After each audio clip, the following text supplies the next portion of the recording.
Que confissão aterrorizante, alguém lhe disse enquanto estava intoxicado. No primeiro ano da faculdade, entre todos os novos amigos que fiz naquele ano, havia um cara que sempre foi um bobão, muito descontraído, para o que quer que fosse. A maior bandeira vermelha que recebemos dele foi que sempre que as pessoas bebiam e saíam, ele sempre desmaiava essencialmente. Ele bebia demais e não se deixava levar pelo espaguete, embora também intoxicado. Depois de uma noite de festa, algumas pessoas e eu lhe perguntei por que ele sempre se esforça tanto. Enquanto abaixava a cabeça uma tonelada, se babava por aí, e se esgueirava tudo. Ele nos contou como há alguns meses, no verão antes do início da faculdade, seu melhor amigo chamava. Eles moravam em uma pequena cidade perto da praia. Seu amigo lhe pediu para vir ao seu encontro para ver o pôr do sol junto à água. Ele andou de bicicleta até lá. Sentou-se e eles conversaram por um tempo. Tudo parecia bem. Então, seu amigo pegou uma pistola e deu um tiro na cabeça, matando-se instantaneamente. Aparentemente, meu amigo teve que chamar a polícia enquanto estava coberto de sangue, cérebro e fragmentos de crânio, totalmente em choque. E então algumas semanas depois ele foi para a faculdade a poucos estados de distância, ainda em choque, incapaz de dormir ou de se concentrar em qualquer coisa. Ele não se lembrava de nós contar essa história, e não creio que nenhum de nós quisesse falar sobre isso. Seus hábitos de beber não mudaram até que ele estava prestes a se formar, quando começou a fazer terapia. Conseguiu um emprego logo após a formatura, e parece estar se saindo melhor nos anos seguintes, graças a Deus. Isto foi há cerca de 6 meses atrás. Meu irmão e eu estávamos ficando bêbados uma noite porque era fim de semana e só queríamos ficar confusos e jogar videogames. Tínhamos feito muitos shots e muitas bebidas e éramos a definição de bagunça. Estávamos nos divertindo tocando alguns velhos zombies para a nostalgia. E fizemos uma pausa para pegar algumas batatas fritas. Quando eu estava pegando a salsa, ele me disse que havia tentado cometer suicídio cerca de um mês antes disso. Ele havia tomado alguns comprimidos e eles bombearam seu estômago e outras coisas.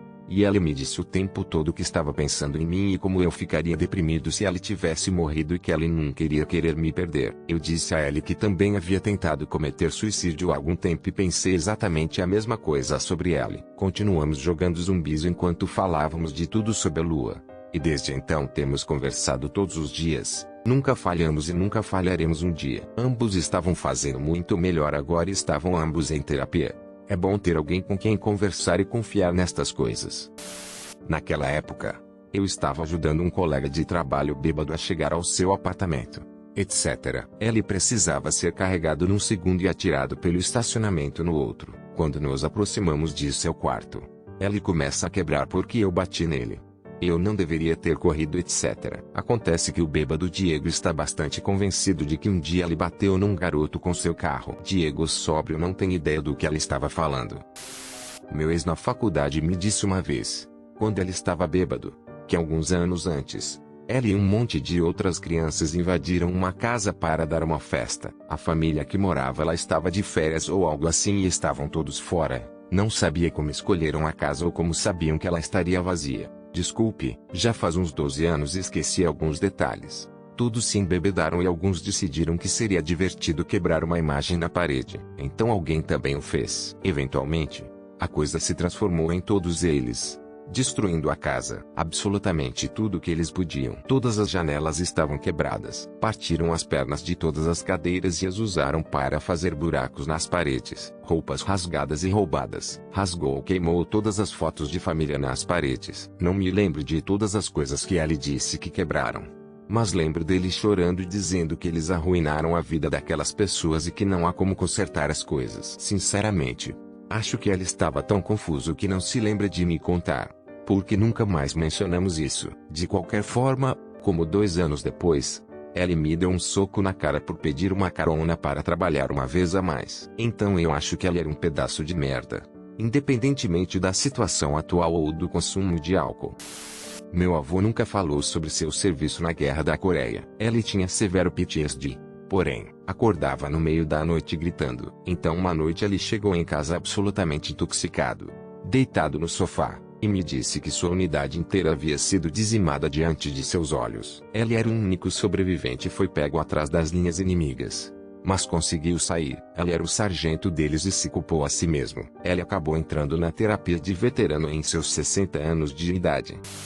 Um amigo meu gosta muito de beber, mas ele sabe que tem um limite, porque quando ultrapassa, torna-se muito falador. Ellie também não namora, e por muito tempo todos nós perguntamos por quê. Ellie é um cara bonito, é muito legal, é divertido de estar por perto, quando não está bebendo. De qualquer forma, nunca quer namorar. Bem, uma vez ele ficou absolutamente bêbado e eu descobri o porquê. Acontece que quando éramos crianças, ele viu sua tia assassinar seu tio a sangue frio. Desde então, ele tem medo de estar sozinho com uma mulher e sente que nunca poderia estar verdadeiramente seguro perto deles. Meu bisavô esteve na Segunda Guerra Mundial. Ellie nunca falou sobre isso. Se você perguntasse a Ellie sobre isso, Ellie se levantaria educadamente, pegaria sua bebida e iria a outro lugar. Após minha primeira missão no Afeganistão, Ellie me ligou e disse: finalmente posso falar com alguém. E eu comecei a sair com Ellie o tempo todo. Eu contava-lhe histórias e Ellie me contava algumas. Quando eu saí de licença, tivemos uma noite em que eu e Ellie íamos beber um copo. Depois de um tempo Ellie me contava sobre um tempo em que ela e sua unidade encontraram um pequeno campo de concentração. Eles não são todos grandes como Auschwitz. Ellie disse que a primeira coisa que Ellie se lembrava era do cheiro. Ellie disse que o cheiro era tão ruim que quase vomitou uma mão cheia de vezes. Portanto, este campo não tinha fornos ou uma câmara de gás. Quando passaram pelo lado norte do acampamento era um poço que tinham cavado. Dentro do poço devem ter estado milhares de corpos em decomposição. Ellie disse ter certeza de que os que estavam no fundo eram provavelmente esqueletos. Quando conversaram com as pessoas, disseram que os nazistas iriam alinhar as pessoas ao acaso e atirar neles. Seus corpos simplesmente caíam. Ellie disse que os judeus lhes disseram que enquanto alguns morriam de fome, eles se atiravam com a esperança de quebrar o pescoço quando batiam. Os alemães sabiam que os aliados estavam próximos, trancavam o portão, pegavam a comida ou envenenavam e colocavam cadáveres no lugar onde armazenavam a água. Ellie disse que a doença e as infecções eram tão graves que muitos dos soldados de sua unidade estavam com medo de ajudá-los. Ellie me disse que de toda a merda pela qual ele passara era a pior. Isso o despedaçou e Ellie disse que aquelas pobres pessoas iriam assombrar seus sonhos. Ellie sentia que não fazia o suficiente. Sentia como naqueles momentos em que eles não conseguiam empurrar a linha para frente que era apenas mais um dia ou mais uma semana que aquelas pobres pessoas tinham que ser torturadas. Meu bisavô estava orgulhoso de seu tempo na Segunda Guerra Mundial. E Ellie viveu uma grande vida. Ellie morreu em 2011 em casa, em sua cama, assistindo ao seu programa favorito.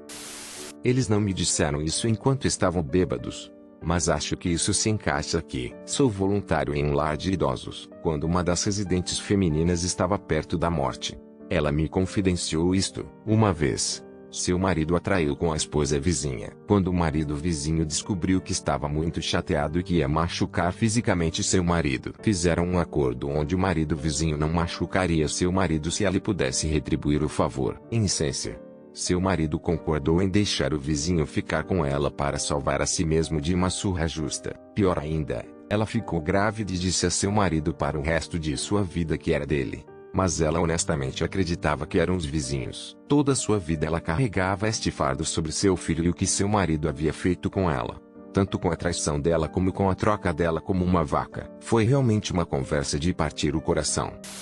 Um velho amigo com quem cresci acabou mexendo com a multidão errada por alguns anos até que todos eles caíram. 4 deles usando balaclavas foram até sua porta e o esfaquearam várias vezes. Quando saíram, esqueceram de fechar a porta e alguém passeando o cachorro encontrou. Depois de algumas semanas depois, eu estava bebendo com alguns amigos e alguns caras começaram a falar bobagens até que um deles disse o que ele e seus amigos fizeram com alguém semanas antes. A honestidade me cagou quando coloquei 2 e 2 juntos. Meu irmão ficou terrivelmente bêbado há 2 anos no dia de ação de graças.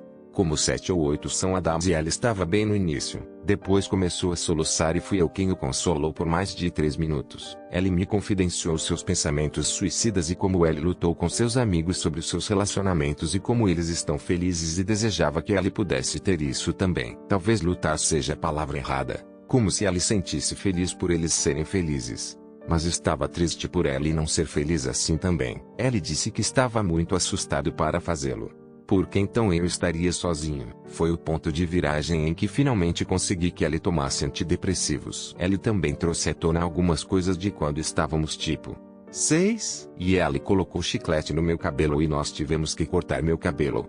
E ela estava soluçando por causa desse chamado de irmão terrível e que eu não o merecia. Eu nem me lembrava de ter acontecido isso. Eu acabei com o cabelo curto de qualquer maneira, então eu realmente não me importo. Ela está muito melhor agora e nunca mais ficou tão bêbado. Amo meu irmão. Vou dar a ele um abraço. Apenas um aviso. Este é meio nojento e você provavelmente não deveria ler se você é sensível à violência animal. No primeiro ano da faculdade, um rapaz morava no meu salão. Vou chamá-la de Rick. Rick era um cara muito legal, com uma personalidade encantadora. Ela era um pouco exagerado e às vezes podia ser um pouco demais, mas as pessoas gostavam dele. Rick decidiu comprar um coelho e mantê-lo em segredo em seu armário como animal de estimação. A namorada do colega de quarto de Rick era realmente a que cuidava do coelhinho, e ela o amava muito. Isto durou algumas semanas, mas um dia, o coelhinho simplesmente desapareceu. Eu perguntei por aí o que havia acontecido, mas ninguém me disse. Agora a parte da confissão intoxicada. Uma noite, alguns dias depois, enquanto todos estavam bebendo, a namorada do colega de quarto de Rick chamou Rick por matar o coelhinho. Então, lentamente, eu e alguns outros adolescentes bêbados aprendemos que Rick havia torturado e matado o coelhinho lentamente durante várias horas. Ela era um monstro completo, e confessou ter o desejo de matar animais e tê-lo feito por muito tempo. Ela chegou ao ponto de perguntar se eu lhe compraria um animal da loja de animais de estimação, pois ela não tinha mais permissão para isso. Honestamente, era uma situação ruim e deveríamos ter feito mais para impedi-lo. Eu realmente me pergunto quantos mais animais ela já machucou. Minha melhor amiga me disse que me amava e que queria que eu deixasse minha esposa ontem à noite. Eu a conheço desde que estávamos na escola primária e me sinto doente. Eu nem sei se ela se lembra porque esta manhã ela me mandou uma mensagem sobre um novo lançamento de mangá que eu deveria comprar para minha esposa. E para todos que perguntam, eu falei com minha esposa. Ela chegou em casa há algumas horas e tinha ido até a casa de meus amigos para pegar meu violão e trocar o que eu tinha deixado lá. A amiga estava quase sempre quieta e parecia que ela tinha acabado de acordar. Então eu me pergunto se ela está preocupada em como lidar com isso. Eu falei com minha esposa sobre isso. Contei a ela o que aconteceu e ela chorou um pouco sobre o seu relacionamento com nossa amiga. Mas ela pareceu principalmente preocupada com a forma como eu estou lidando com isso. Ela me disse para esperar para decidir se eu estava cortando a amiga ou não para que eu pudesse pensar sobre isso e ter tempo para falar com minha amiga antes de simplesmente deixá-la. Nós dois lemos muitos dos comentários aqui e isso provocou uma série de bons pontos de conversa. Havia algumas coisas mais explícitas que minha amiga disse que eu não postei aqui porque era um pouco embaraçoso. Minha esposa quer falar com nossa amiga sobre isso, mas vai me deixar ter a conversa que eu precisar primeiro. Vi alguns comentários de pessoas preocupadas que eu deixaria minha esposa e só quero dizer que é absolutamente risível que eu alguma vez o deixaria. Garanto-lhe que minha esposa não tem concorrência. Não importa quem seja. Não há absolutamente 100% ninguém tão incrível ou bonito como minha adorável esposa. Eu não vou esquecer isso. Muito obrigado pelo apoio e pelos conselhos que todos vocês deram. Eu não estava esperando um comentário aleatório da Reddit para me dar tanto apoio.